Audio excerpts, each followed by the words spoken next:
In a small town in Europe, many centuries ago, people lived very different lives from today.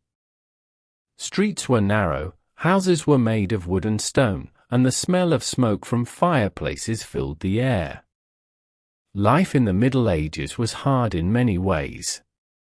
Food was not always enough, medicine was not strong, and people worried about sickness. But one of the most interesting parts of life was how people washed and took care of their bodies. This is the story of Anna, a merchant's daughter, who lived in the 13th century. Through her eyes, we can see how people in towns, villages, castles, and even palaces bathed and washed during the Middle Ages. Anna lived in Bruges, a busy town with canals, markets, and travelers from many countries. In her town, there was a public bathhouse near the market square. It was not very large, but it was popular.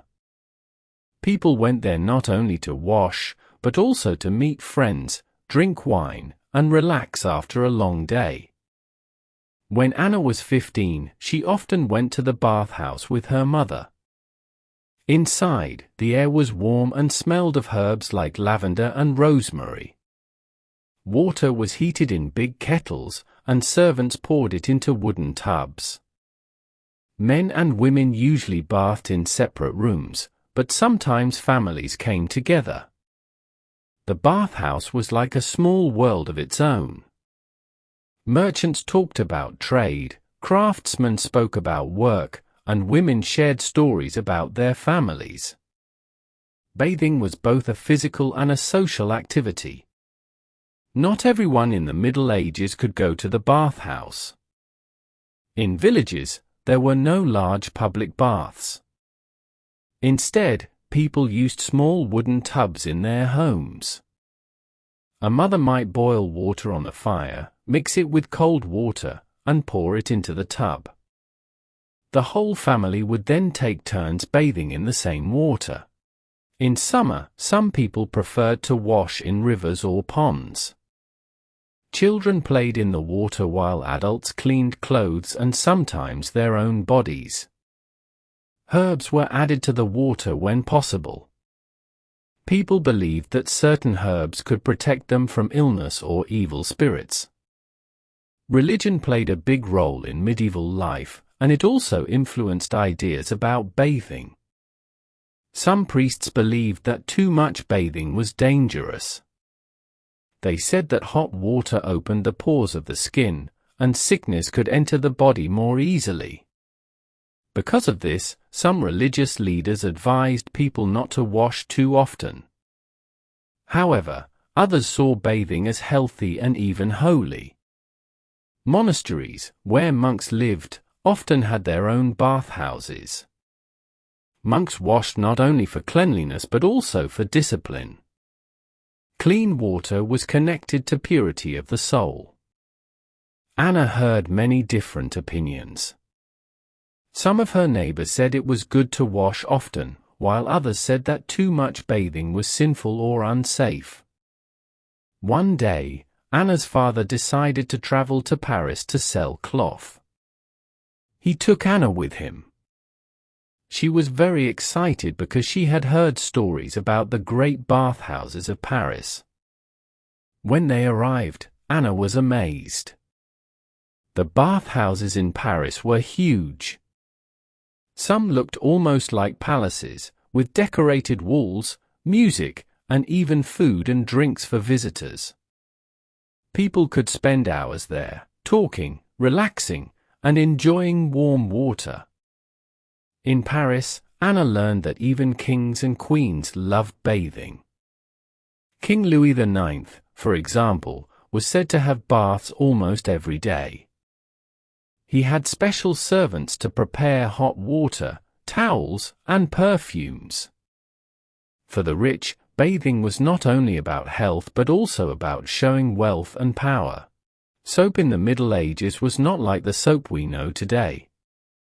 It was often made from animal fat mixed with ashes or lye. It was not soft or sweet-smelling, but it helped clean the body and clothes. In some places, especially in the Islamic world, soap making was more advanced, and Europe slowly learned from them. People also used herbs, oils, and even wine or vinegar for washing. Wealthy people could buy perfumes and rose water. Poor villagers, however, often used only plain water.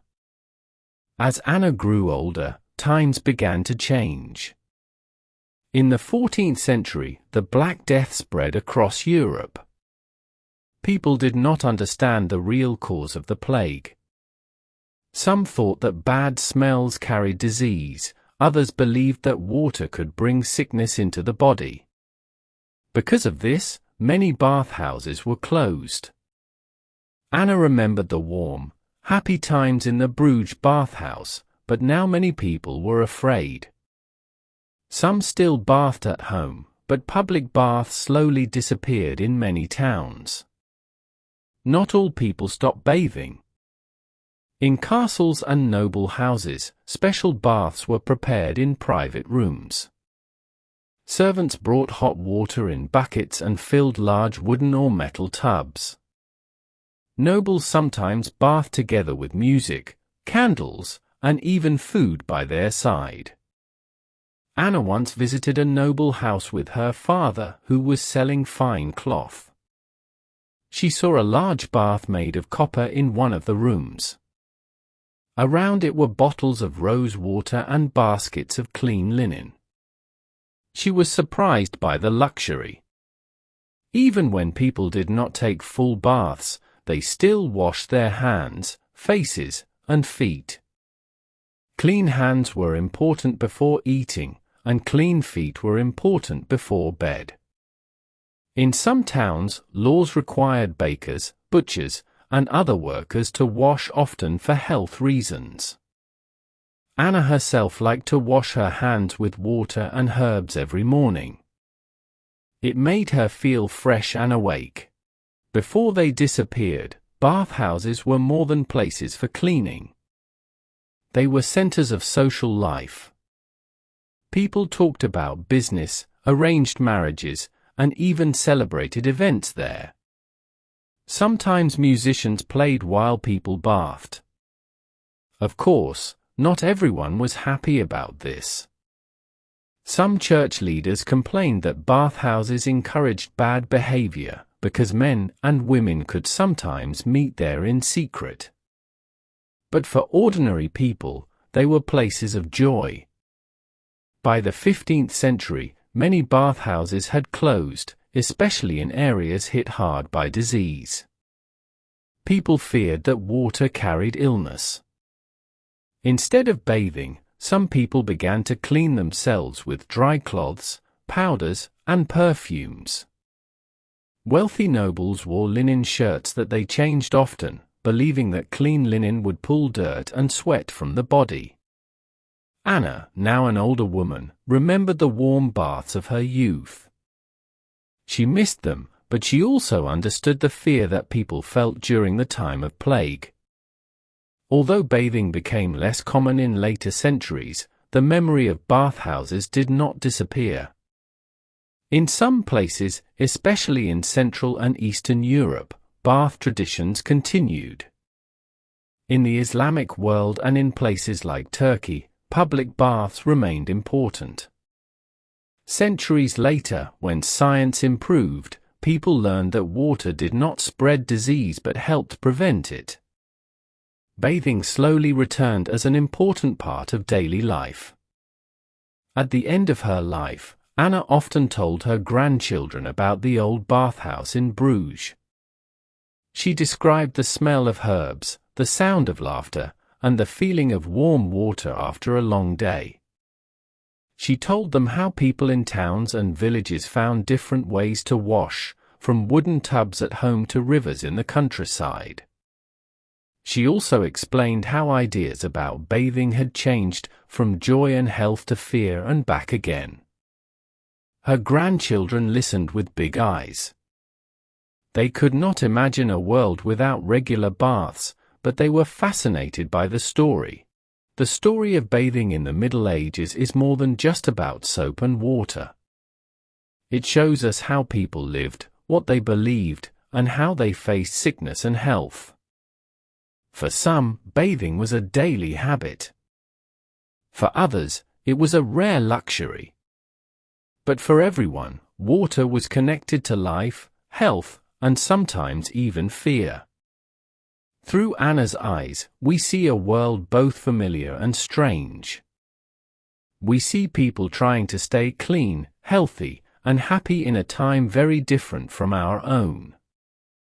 And we understand that even something as simple as a bath can tell us much about history.